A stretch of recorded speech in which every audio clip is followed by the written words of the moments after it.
Sewing को जैसे ही पता चला कि वो नई कंपनी सुलिन और लियू के नाम पे है तो वो गुस्से से लियू के घर पे पहुंचा। आज ही उसकी शाओलिन के साथ फाइट हुई थी तो उसके फेस पर घूंसे का निशान था। वो देख के लियू ने पूछा कि आपके साथ ये क्या हुआ, क्या आपकी किसी के साथ फाइट हुई है? लेकिन सुइंग उसके हाथ में जो पेपर लाया था वो उसने लियू को दिखाया कि क्या तुम इसे पहचानते हो।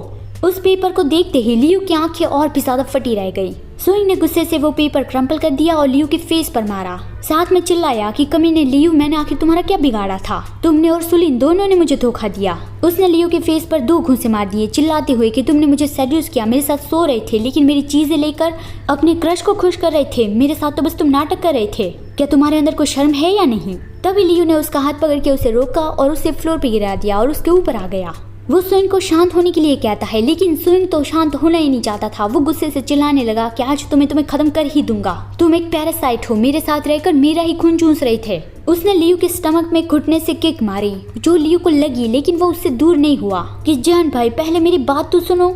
लेकिन उसके जियान भाई ने गुस्से से उसके मुंह पे ही थूक दिया और अपनी पूरी स्ट्रेंथ इस्तेमाल करके लियू को अपने से दूर किया। वो तुरंत ही उठा और वहाँ पे जो चेयर पड़ा था उसे उठा के लियू की ओर फेंका। फिर वो एक के बाद एक जो भी उसके हाथ में आता वो उठा के लियू की ओर फेंके ही जा रहा था और लियू उसे अवॉइड कर रहा था। साथ में सुइंग का चिल्लाना भी शुरू था कि तुम दोनों ने मुझे धोखा दिया, क्या तुम दोनों जीकर थक चुके हो? और लियू उसे शांत करना चाहता था कि अब तो बस करो, चलो बैठ के आराम से बात करते हैं। तो इस तरह से पहले लियू गुस्सा नहीं था लेकिन वो तब गुस्सा हुआ जब सुइंग ने उसे कहा कि तुम खुद को समझती क्या हो? तुम्हें क्या लगता है कि मैं तुमसे प्यार करता हूँ? अगर तुम नहीं होगे तो मुझे 1000 मिल जाएंगे। मुझे बस तुम्हारे पास से नया टेस्ट चाहिए था, मुझे वो मिल गया है, मुझे अब तुम्हारी जरूरत नहीं है। सुइंग को अंदर से पता था कि अब बोलना बंद करो, अगर तुम बोलते ही रहे तो फिर तुम लियू के साथ पहले जैसे नहीं रह पाओगे। लेकिन उसकी जुबान तो चले ही जा रही थी कि मुझे तुम्हें जरा सा भी भाव नहीं देना चाहिए था, फिर तुम मुझे धोखा दे ही नहीं पाते। तुम आखिर खुद को समझते क्या हो? तुम मेरी नजरों में कुछ भी नहीं हो। ये सुन के लियू को बहुत ही हर्ट हुआ और वो गुस्से से कहता है कि अब बोलना बंद करो। अगर आपको लगता है कि हमारी रिलेशनशिप में इतना दूर तक आना इतना इजी नहीं था तो फिर अब बोलना बंद करो, शांत हो जाओ और चलो बात करके इस मैटर को सॉल्व करते हैं। सुइंग को अंदर से ये पता था कि 1 साल से स्टेप बाय स्टेप उन दोनों की रिलेशनशिप आगे बढ़ रही थी। बीच में काफी सारी रुकावटें आई थी और फाइनली वो दोनों साथ हुए थे। लेकिन अभी ही उसे पता चला कि लियू तो उसके छोटे भाई के साथ मिला था, उसके पैसे चुरा रहा था। उसने कहा कि लियू, मुझे तुमसे बहुत ही डिस्गस्टिंग महसूस हो रहा है। तुम जिसे प्यार करते हो उसे खुश करने के लिए तुम किसी और के साथ सो रहे थे, कितना गंदा काम कर रहे थे तुम। ये सुन के लियू बहुत ही गुस्सा हो गया कि जियान सुइंग, तुम्हें पता भी है कि तुम ये क्या कह रहे हो? मैं ये समझ रहा हूँ कि तुम गुस्सा हो और मैं मानता हूँ कि मेरी ही गलती थी, लेकिन ऐसी चीजें कहने से कुछ भी नहीं बदलेगा, जो सच है वही रहेगा। लेकिन सुइंग ने उसे गाली देते हुए चिल्लाया कि मैंने जो कहा वो सब कुछ सच है, तुम मेरी नजरों में कुछ भी नहीं हो, मैं तुमसे बहुत ही डिस्गस्टिंग महसूस कर रहा हूँ। ये बोलते हुए उसने फिर से कुछ उठाया और लियू की ओर फेंका। लियू उसे अवॉइड कर रहा था कि तभी सुइंग ने उसे किक लगा दी।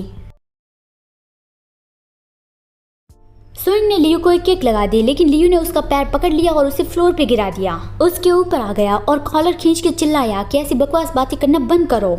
लेकिन सुइंग ने गुस्से से उसके फेस पर एक घूंसा मार दिया। लियू सोचता है कि मैं तो जियान सुइंग से बात करना चाहता हूँ, मैंने जो गलती की है उसकी भरपाई करना चाहता हूँ, लेकिन जियान सुइंग है कि लगातार मुझे हर्टफुल चीजें कह के उकसा रहा है। वो सच में पहले मुझसे प्यार करता था, उसने कहा था, लेकिन अभी वो मना कर रहा है। उन दोनों का झगड़ा तो खत्म होने ही नहीं वाला था तो फिर बाहर किसी ने पुलिस को बुला लिया। पुलिस ने आके उन दोनों को अलग किया और पकड़ के ले गए। लियू पिछले आधे महीने से इस हाउस को डेकोरेट कर रहा था। उसने काफी ज्यादा प्लानिंग की थी कि वो यहाँ पे सुइंग के साथ रहेगा, लेकिन पहले ही दिन फाइट की वजह से सब कुछ मैस हो गया। लियू को घर के सामान की चिंता नहीं थी बल्कि इस बात की चिंता थी कि अब आगे से वो दोनों जब भी यहाँ पे मिलेंगे तब वो इसी दिन को याद करेंगे। उन दोनों को पहुंचा दिया था हॉस्पिटल में। फिर सुइंग अपने बेड पर लेटा हुआ सोच रहा था कि उसकी लाइफ में पहली बार ऐसा हुआ है, पहली बार वो इस तरह से फेल हुआ है। जिस पर्सन से वो प्यार करता था उसी पर्सन ने उसे बेवकूफ की तरह ट्रीट किया। वो मन में बोलता है कि अब मुझे क्या करना चाहिए, ये बहुत ही एम्बैरेसिंग है। उसने किसी को बुलाया कि कोई है वहाँ पे, जल्दी से, मुझे नींद नहीं आ रही है, कुछ करो, इंजेक्शन दो या फिर कोई दवाई दे दो। फिर अगले सीन में सुइंग को हॉस्पिटल से डिस्चार्ज मिल गया था और सेक्रेटरी लियांग उसे पिकअप करने आई थी।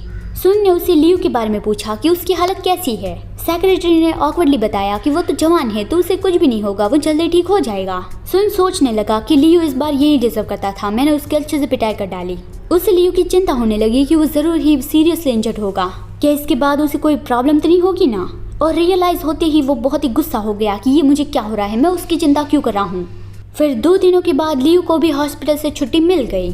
तब वहाँ पे शाओलिन उससे मिलने आया था तो लियू ने उसे पूछा कि तुमने उसे बता दिया। शाओलिन ने कहा कि वो मैं नहीं था, वो बाई शिन्यू था। लियू मन में बोलता है कि किसी ने भी बताया हो, लेकिन जान सुइंग को तो पता चल गया ना। वो जाने लगा था, तभी शाओलिन ने उससे पूछा कि अब तुम क्या करोगे। लियू ने बताया कि जब वो शांत हो जाएंगे तब मैं उससे बात करने जाऊंगा। ये सुनकर शाओलिन को गुस्सा आया कि क्या तुम उससे बात करने जाओगे। लियू ने कहा कि हाँ, मैं ऐसे ही हमारे बीच में जो कुछ भी है उसे खत्म नहीं करना चाहता। और सुलिन, हम कितने सालों से एक दूसरे को जानते हैं, तो फिर उसी खातिर तुम जो प्लानिंग कर रहे हो उसे मत करो, बंद कर दो ये सब कुछ, नहीं तो फिर तुमने मुझे जो कहा था वो सब कुछ मैं तुम्हारे भाई को बता दूंगा। शाओलिन ने कहा कि तुम्हें क्या लगता है कि बस उसके पास जाके सॉरी कहने से वो तुम्हें माफ कर देगा और पहले की तरह तुम्हारे साथ रहने लगेगा। तुम्हें मेरे भाई के बारे में नहीं पता है, हमने उसके साथ खिलवाड़ किया था तो फिर वो उसका बदला लेके ही रहेगा। तुम्हें सच में लगता है कि वो तुमसे बहुत ज्यादा प्यार करता है? तुम उसे समझ ही नहीं रहे हो। वो तुम्हें क्या, वो मुझे भी नहीं छोड़ेगा। वो हर बार सब लोगों से दुगना बदला लेता है। सुइंग ने गुस्से से लियू को जो सारी हर्टफुल चीजें कही थी वो फिर से लियू को याद आ गई कि मैं तो बस नया टेस्ट लेने के लिए तुम्हारे पास आया था, तुम कुछ भी नहीं हो। वो याद करके लियू सोचता है कि अगर सच में ऐसी बात थी फिर तो मैं उसे कभी नहीं छोड़ूंगा। तभी शाओलिन ने उसे कहा कि लियू, मेरी बात मान लो, मेरा भाई बदला लेके रहेगा तो फिर तुम्हें मेरे साथ मिलना ही पड़ेगा, हम दोनों को मिलकर उससे फाइट करनी पड़ेगी। लेकिन लियू ने कहा कि मैं फिर कभी तुम्हारे मुंह से ऐसे शब्द नहीं सुनना चाहता। वो चला गया और शाओलिन यहाँ पे गुस्सा करता रह गया। उसने गुस्से से दीवार पे घूंसा मार दिया। सुइंग के हाथ से जो जमीन चली गई थी वो भी उसने वापस लेने की कोशिश की। लियू और शाओलिन की जो कंपनी है उस बारे में भी उसने इन्वेस्टिगेट करने के लिए कहा ताकि वो उसे पब्लिक होने से पहले ही बंद करवा दे। तो इस तरह से सुइंग ने उससे बदला लेने की शुरुआत कर दी है कि वो दोनों बदमाश मेरे साथ स्कैम करने चले थे। अब उसके पास फंड ही नहीं बचेगा। अगर किसी ने उस पर केस कर दिया तो फिर मैं वहाँ गैलरी में बैठ के उसका मजाक उड़ाऊंगा। फिर 3 दिनों के बाद सुइंग अपनी पुरानी लाइफ में वापस चला गया था। पहले की तरह ही एक खूबसूरत लड़का उसके पास था और उसके हाथ में एक वाइन का ग्लास था। सब लोग उसकी रिस्पेक्ट कर रहे थे और उसके इशारे पे नाच रहे थे। सुइंग पहले ऐसी लाइफ बहुत ही ज्यादा एंजॉय करता था, लेकिन अभी उसे डिस्गस्टिंग महसूस हो रहा है। वो सोचता है कि इन सब के पीछे लियू का ही हाथ है। वो बैड मूड में था तो वो वापस जाने लगा।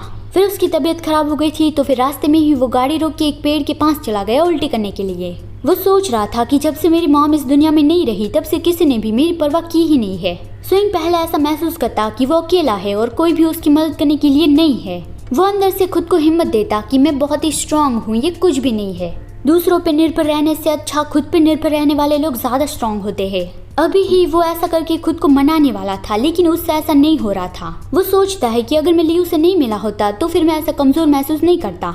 लियू मेरी कमजोरी बन गया है, लेकिन ये तो एकदम ही बिना सेंस की बात है। मुझे लियू को मेरे दिल से बाहर फेंक देना चाहिए और बदला लेना चाहिए। मैं जियान सुइंग हर बार ऐसा ही करता हूँ तो फिर अभी ही मुझे ऐसा ही करना चाहिए।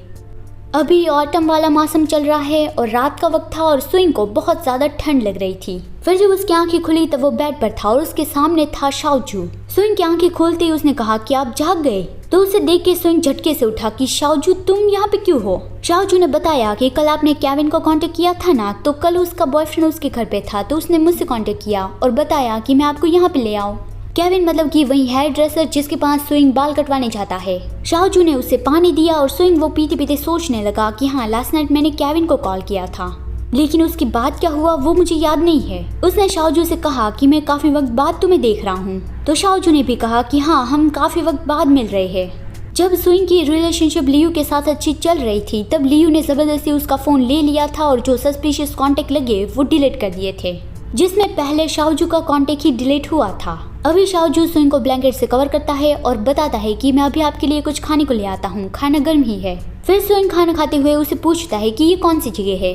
तो शाओजू ने बताया कि ये वही हाउस है जो आपने मुझे दिया था। सुइंग ने उसकी तारीफ की कि ये घर तो तुमने बहुत ही अच्छे से डेकोरेट किया है। तो शाओजू ने बताया कि जब काम पे उसकी छुट्टी होती है तब वो रेनोवेशन मार्केट चला जाता है। उसने जो सेविंग की होती है उससे वो घर की डेकोरेशन के लिए कुछ खरीद लेता है। सुइंग ने पूछा कि तुम अब केविन के यहाँ पे काम नहीं करते हो? लास्ट टाइम जब मैं बाल कटवाने गया था तब तुम वहाँ पे नहीं थे। तो शाओजू ने बताया कि हाँ, केविन को लगा कि मैं उस काम के लिए ठीक नहीं हूँ, उसने ही मुझे एक नई जॉब ढूंढ के दी। मैं अभी एक हेयर ड्रेसिंग स्कूल में एक टीचर हूँ, मुझे वहाँ पे काम करने में अच्छा लग रहा है।